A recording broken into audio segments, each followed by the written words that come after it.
আসসালামু আলাইকুম। বাংলা সংবাদে সবাইকে স্বাগত জানাচ্ছি। ফিরোজ তোহা। শুরুতেই বিআরবি কেবলস সংবাদ শিরোনাম। ইন্না লিল্লাহ। পুরো মধ্যপ্রাচ্যে আবারও ভয়াবহ তৃতীয় বিশ্বযুদ্ধ শুরু হয়ে গেছে। মার্কিন যুক্তরাষ্ট্র এবং দখলদার ইসরায়েলি বাহিনী ইরানের উপর নতুন নতুন করে শর্ত আরোপ করায় ইরান যুদ্ধবিরতি করবে না বলে নিশ্চিত করা হয়েছে। এজন্য পরিস্থিতি খুবই ভয়াবহ আকার ধারণ করেছে। দখলদার ইসরায়েলি বাহিনী কোনোভাবেই কোনো কিছু করতে পারছে না। তারা ইরানের কাছে ধরাশায়ী হয়েছে। যুক্তরাষ্ট্র ইরানের হাতে পায়ে ধরে যুদ্ধ বন্ধ করার চেষ্টা করলেও আসলে এই পরিস্থিতি খুবই জটিল আকার ধারণ করেছে এবং দখলদার ইসরায়েলি বাহিনী সবকিছুর জন্য একদম মাটির সঙ্গে মিশে গেছে।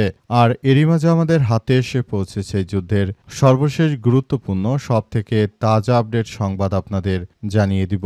প্রথমেই জানাবো, যুক্তরাষ্ট্রের কারণে আলোচনা ব্যর্থ হয়েছে জানালো ইরান। পাকিস্তানের রাজধানী ইসলামাবাদে তেহরান ওয়াশিংটন আলোচনা ব্যর্থ হওয়ার জন্য যুক্তরাষ্ট্রকে দায়ী করেছেন ইরানের পররাষ্ট্রমন্ত্রী সৈয়দ আব্বাস আরাগচি। রাশিয়ার সেন্ট পিটার্সবার্গ পৌঁছানোর পর তিনি এই মন্তব্য করেছেন। তিনি বলেন, যুক্তরাষ্ট্রের অনধিকার চর্চার কারণে মূলত এই সমস্যার সৃষ্টি হয়েছে।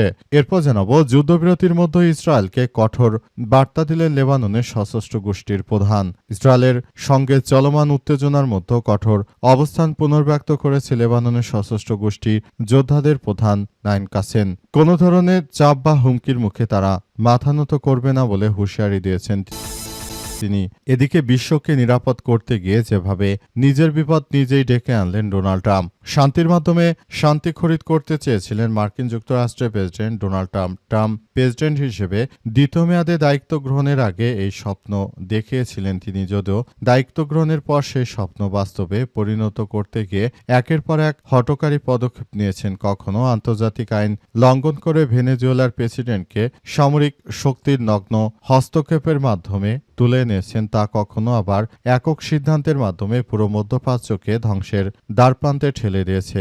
শেষ পর্যন্ত একটি নিরাপদ হরমুজ প্রণালীকে ঝুঁকির মধ্যে ফেলে দিলেন ডোনাল্ড ট্রাম্প।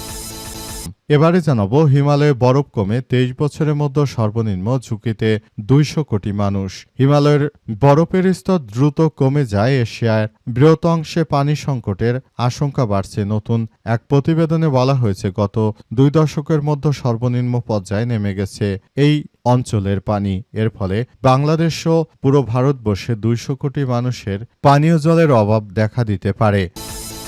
এবং সর্বশেষ জানাবো, বাংলাদেশ খেলাফতে মজলিসের আমিরের সঙ্গে ইরানের রাষ্ট্রদূতের সৌজন্য সাক্ষাৎ। বাংলাদেশ খেলাফতে মজলিসের আমির মাওলানা মোহাম্মদ মামুনুল হকের সঙ্গে সাক্ষাৎ করেছেন ঢাকায় নিযুক্ত ইরানের রাষ্ট্রদূত জলিলি রহিমি জাহানাবাদী। দুপুরে রাজধানী মোহাম্মদপুর মামুনুল হকের কার্যালয়ে সাক্ষাৎ অনুষ্ঠিত হয়। সাক্ষাৎকারে মামুনুল হক ইরানকে সর্বাত্মকভাবে সহযোগিতা করবে বলে তারা নিশ্চিত করেছে। প্রিয় দর্শক, এতক্ষণ শুনছিলেন সংবাদ শিরোনাম, এবারে বিস্তারিত। তবে তার আগে বন্ধুরা, অনুরোধ থাকবে এই সংবাদটিতে একটি লাইক দিন। এই চ্যানেলে আপনি নতুন হয়ে থাকলে আমাদের সংবাদটি দেখতে দেখতে চ্যানেলটি সাবস্ক্রাইব করে রাখুন। কমেন্ট করে বন্ধুরা আপনার মূল্যবান মতামত জানিয়ে দিন আপনি বিশ্বের কোন দেশ থেকে বা বাংলাদেশের কোন স্থান থেকে আমাদের সংবাদটি দেখছেন এবং শুনছেন। আর বন্ধুরা, সংবাদটি আপনার সোশ্যাল মিডিয়া ফেসবুকে শেয়ার করে বন্ধুদেরও দেখার সুযোগ করে দিন। গাজা যুদ্ধে আপনি যদি নিরীহ ফিলিস্তিনিদের ভালোবেসে থাকেন, কমেন্টে ইয়েস লিখে পুরো বিশ্বকে আমাদের এই গুরুত্বপূর্ণ আপডেটটি জানার সুযোগ করে দিন। এবারে বিস্তারিত। যুক্তরাষ্ট্রের কারণে ইরান এবং যুক্তরাষ্ট্রের আলোচনা ব্যর্থ হয়েছে জানালো ইরান। পাকিস্তানের রাজধানী ইসলামাবাদে তেহরান ওয়াশিংটন আলোচনা ব্যর্থ হওয়ার পেছনে মার্কিন যুক্তরাষ্ট্র সরাসরি দায়ী বলে অভিযোগ করেছেন ইরানের পররাষ্ট্রমন্ত্রী সৈয়দ আব্বাস আরাগচি। তিনি বলেছেন যে, আমরা শুরু থেকে আলোচনা করার জন্য প্রস্তুত ছিলাম, তবে মার্কিন যুক্তরাষ্ট্র তারা শুরু থেকে ইরানের উপর অযাচিত কিছু বিষয় চাপিয়ে দেওয়ার চেষ্টা করলে আমরা মূলত মার্কিন যুক্তরাষ্ট্রের সঙ্গে এই যুদ্ধবিরতি করতে পুরোপুরি ব্যর্থ হয়েছি, কারণ মার্কিন যুক্তরাষ্ট্র অন্যায়ভাবে আমাদের উপর বিভিন্ন বিষয়াদি চাপিয়ে দেওয়ার যে অপচেষ্টা করছে সেটি আমরা কোনোভাবেই হতে দিতে পারি না বলে জানিয়েছেন ইরানের পররাষ্ট্রমন্ত্রী সৈয়দ আব্বাস আরাগচি। পুরো বিশ্ব জুড়ে দখলদার ইসরায়েলি বাহিনী এবং মার্কিন যুক্তরাষ্ট্র যে ধরনের কার্যক্রম তারা শুরু করেছে, এতে করে ইরান কখনোই তাদের সামনে মাথা নত করবে না এবং এই যুদ্ধ যদি ইরানকে হাজার হাজার বছর ধরে চালিয়ে যেতে হয় তারপরেও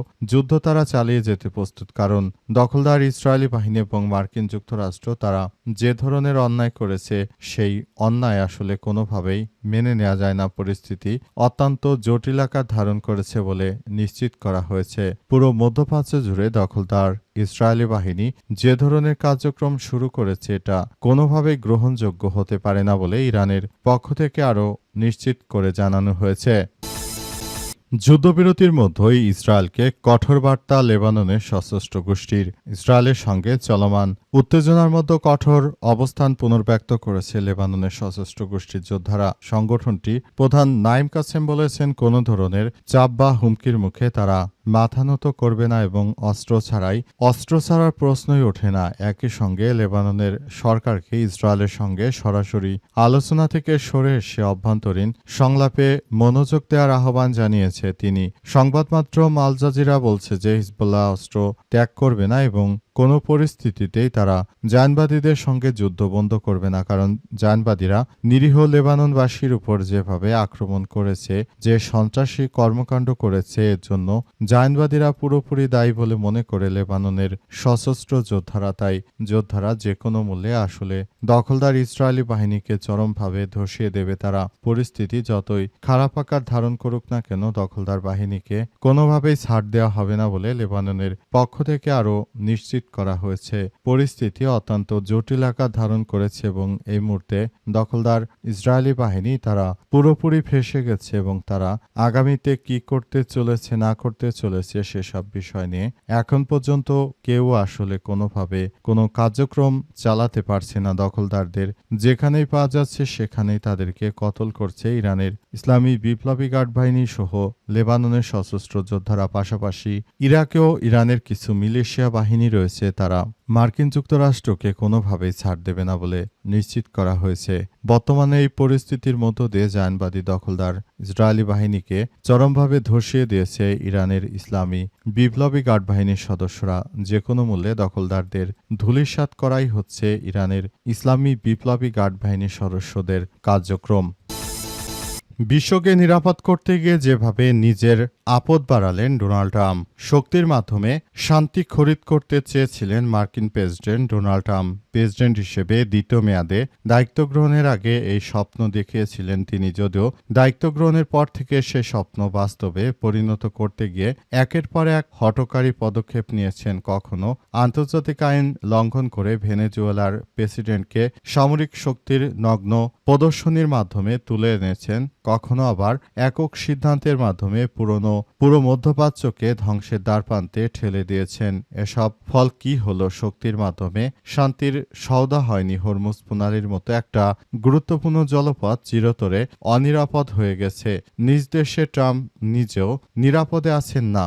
গত 25শে এপ্রিল যুক্তরাষ্ট্রের প্রাণকেন্দ্রে ওয়াশিংটন ডিসির একটি হোটেলে হোয়াইট হাউসে সংবাদদাতাদের বার্ষিক নৈশভোজে যোগ দিতে গিয়েছিলেন তিনি। সেখানে এক বন্দুকধারী তার উপর আক্রমণ চালায় বলে জানা গেছে এবং সেখানে মূলত মার্কিন যুক্তরাষ্ট্রের প্রেসিডেন্টকে খতম করে দিতে চেয়েছিল ওই হামলাকারী। তবে অল্পের জন্য তিনি প্রাণে রক্ষা পেয়েছেন এই যাত্রায়। এর আগেও তার উপর পরপর 2বার আক্রমণ হয়েছে। এ মিলিয়ে তার উপর মোট 3বার আক্রমণ হলো। ভবিষ্যতে যদি তার উপর আরও আক্রমণ করা হয় তাহলে তিনি বাঁচতে পারবেন না, কখনোই পারবেন না। কারণ প্রতিবার তার জন্য সুযোগ আসে না, প্রত্যেকবার সুযোগ আসলে একজনের জন্য আসে। সুতরাং একজনের জন্য জীবনের এই সুযোগ আসবে না। নতুন করে তিনি আবারও একটি ভয়াবহ কার্যক্রমের মধ্য দিয়ে চলে গেলেন এবং সবকিছুর জন্য আসলে দখলদার ইসরায়েলি বাহিনী দায়ী। কারণ ইসরায়েলের কারণে মূলত এই ধরনের সমস্যা মোকাবেলা করা হবে। হিমালয়ের বরফ কমে 23 বছরের মধ্যে সর্বনিম্ন ঝুঁকিতে 200 কোটি মানুষ। হিমালয়ের বরফ স্তর দ্রুত কমে যায়। এশিয়ায় বৃহৎ অংশে পানি সংকটের আশঙ্কা বাড়ছে। নতুন এক প্রতিবেদনে বলা হয়েছে, গত 2 দশকের মধ্যে সর্বনিম্ন পর্যায়ে নেমে গেছে পানির স্তর। এই অঞ্চলের বরফের স্তর আর এর প্রভাব প্রায় 200 কোটি মানুষের জীবনের উপর পড়তে যাচ্ছে বলে সতর্ক করেছে বিশেষজ্ঞরা। সংবাদ মাধ্যম ইন্ডিয়া টুডে বলছে যে পশ্চিম এশিয়া পানির টাওয়ার হিসেবে পরিচিত হিমালয়ের উঁচু অঞ্চলগুলোতে বরফের স্তর দ্রুত কমে যাচ্ছে। কাঠমান্ডু ভিত্তিক গবেষণা সংস্থা international centre for integrated mountain development বা আইসিমট প্রকাশিত এইচকেএইচ স্লো আপডেট 2026 প্রতিবেদনে বলা হয়েছে, আফগানিস্তান থেকে মিয়ানমার পর্যন্ত বিস্তৃত হিন্দুকুশ হিমালয় অঞ্চলের বরফের স্থায়িত্ব 2 দশকের মধ্যে সর্বনিম্ন পর্যায়ে নেমে গেছে। প্রতিবেদনে আরও বলা হয়েছে 2025 সালে নভেম্বর থেকে 2026 মার্চ পর্যন্ত সময়ে বরফের স্থায়িত্ব দীর্ঘমেয়াদী গড়ের তুলনায় 27.8% কমছিল। বরফের স্থায়িত্ব বলতে বোঝায় তুষারপাতের পর কতদিন তা মাটিতে থাকে। এটি মূলত পর্বতের শীতকালীন অবস্থা কেমন থাকে তার একটি গুরুত্বপূর্ণ বিবেচক। হিমালয়ের এই বরফ শুধু সৌন্দর্যের প্রতীক নয়, বরফ এক ধরনের প্রাকৃতিক পানির ভাণ্ডার। প্রতিবেদন অনুযায়ী হিন্দুকুশ হিমালয় অঞ্চলে বরফ গলে যাওয়ার মাধ্যমে যে পানির সৃষ্টি হয় তা 12টি বড় নদী অববাহিকায় বছরে মোট পানি প্রবাহের প্রায় 1/4 যোগান দেয়। এই নদীগুলো কাবুল থেকে কলকাতা পর্যন্ত বিস্তৃত অঞ্চলে কৃষি, সেচ, পানি, বিদ্যুৎ উৎপাদন এবং নগরীর পানির চাহিদা পূরণের জন্য গুরুত্বপূর্ণ ভূমিকা রাখে।